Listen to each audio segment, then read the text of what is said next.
The ocean basins play an important role in the carbon cycle. Let's look right now at the passage of carbon dioxide through this system here on the right, the Earth system. I'm going to turn my face off for now. Okay, so we'll start up here with the atmosphere, and we're going to be moving carbon dioxide into the atmosphere from the burning of fossil fuels and the production of cement. So that is a total input of carbon dioxide into the atmosphere. These other arrows coming in and out are exchanges. So going over to the left, respiration, decomposition, and fire is going to be an exchange of carbon dioxide between vegetation and the soil and detritus or rotting organic material. That exchange with the atmosphere. There's going to be a drawdown of carbon dioxide from the atmosphere because of photosynthesis. Plants are going to use that carbon dioxide in the presence of sunlight and water and make themselves. And then there is going to be a change in land use, input and output, depending on tree cover and how much photosynthesis is happening with trees. With the atmosphere and the surface of the ocean, as the waves churn in air from the atmosphere into the ocean, there's going to be an input of carbon dioxide into our oceans. There is an export of an output of carbon dioxide into the atmosphere, as well as organisms in the ocean respirate and produce carbon dioxide. Some of that carbon dioxide in the oceans is then going to be taken into the deep ocean and then perhaps made into calcareous sediments. So CO2 gets incorporated into CaCO3 over time, and then we create more basically limestones or calcareous oozes. There also is going to be an input into back into fossil fuels over lots and lots of millennia as organisms die and fall to the seafloor. So there's an exchange back and forth of between the continents and continental lithospheric and our biosphere processes and the hydrosphere and the ocean processes. Okay, there's an oxygen balance. Photosynthesis in the ocean adds oxygen to the oceans, mostly the phytoplankton and seaweed and whatnot. Weathering and oxidation on land uses oxygen, right? So if you oxidize iron, it's going to trap oxygen in that hematite molecule. How do we measure gases in the ocean? Well, dissolved oxygen, there's a probe for that. There's a DO probe. And carbon dioxide is usually figured out by measuring the pH of seawater, because we're looking at the addition of carbon dioxide creating carbonic acid, and that carbonic acid measurement can be gotten from the pH. So let's look at pH here. pH of seawater is not as acidic as freshwater. It's between 7 and 8. And there's an important balance there between how basic is the water in the oceans and how acidic is it, because any more acidic than that, organisms with calcareous hard parts start to dissolve. So that brings up this system here where we have the carbonate ion and the bicarbonate ion and carbonic acid. So there is a constant exchange really between these hydrogens, carbons, oxygens, and then precipitation of the carbonate when it combines with calcium to form calcium carbonate, or the hard parts for sea creatures, the calcareous ones, not the siliceous ones.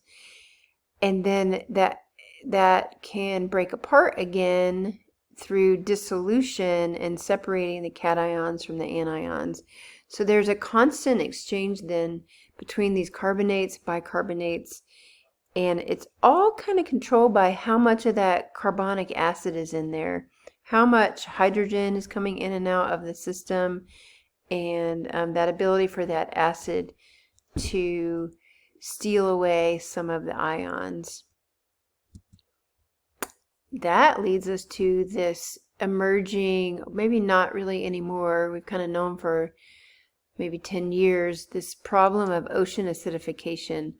On this graph, the carbon dioxide is on the y-axis, as is pH.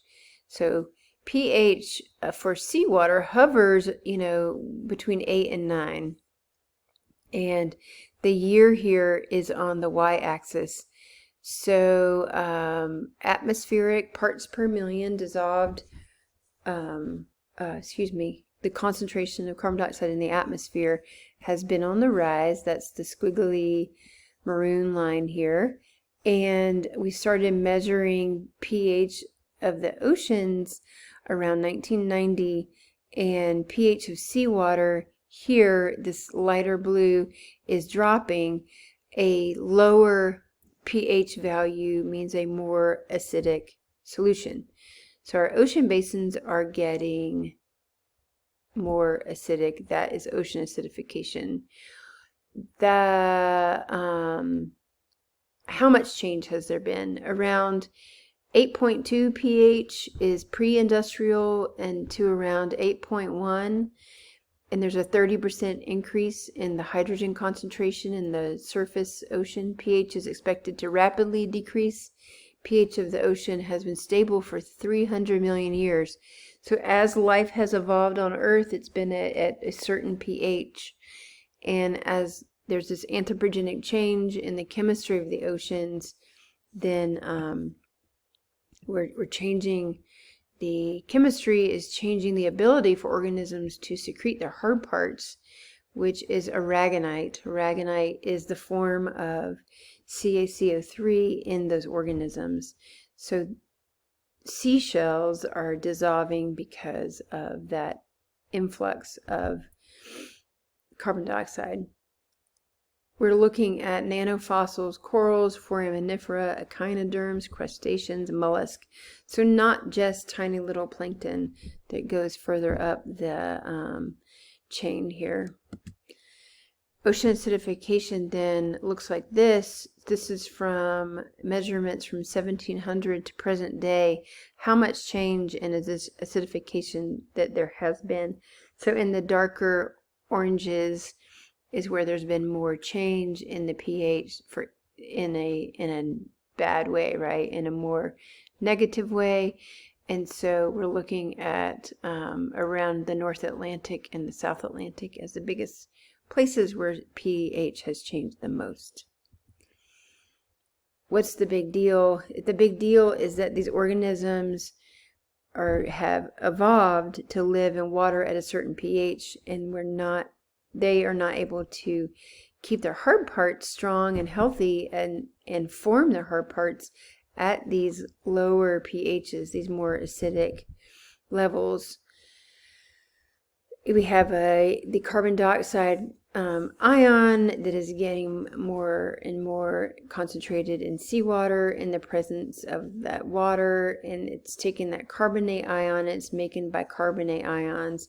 So it's consuming the carbonate ions, and as it's consuming those carbonate ions, they're not free and available to combine with calcium to make the aragonite that is the hard parts for seashells. So here's an image. This is an image of taking a sea butterfly, a tiny little pteropod, and putting it in what we think will be the pH of seawater in 2100, and slowly seeing that shell dissolved away over 45 days. So they're really going to be not able to have their hard parts, and the year 2100 is not that far away. All right, let's move on to happier things. Yay, there's lots of nutrients in seawater. So yay. Plants grow really well in seawater. This image in the background is part of a kelp forest. the nutrients or the ions that need to be available for plants to grow. And there is a ratio called the Redfield ratio that is pretty constant throughout our ocean basins of not calcium. Sorry, I've been saying calcium too many times. Carbon to nitrogen to phosphorus, so 106 to 16 to 1. And so if we add in silicon in there, it's 106 to silica, which is 40, and 16, which is the nitrogen, and phosphorus is 1. And that constant ratio, plants grow really well in our ocean basins. So we have a lot of good dissolved nutrients in seawater, and these have come again from the influx from mid-ocean ridges and that volcanic activity and dissolved ions coming out into seawater from those black smokers and hydrothermal vents, and then also from runoff from the terrestrial environments.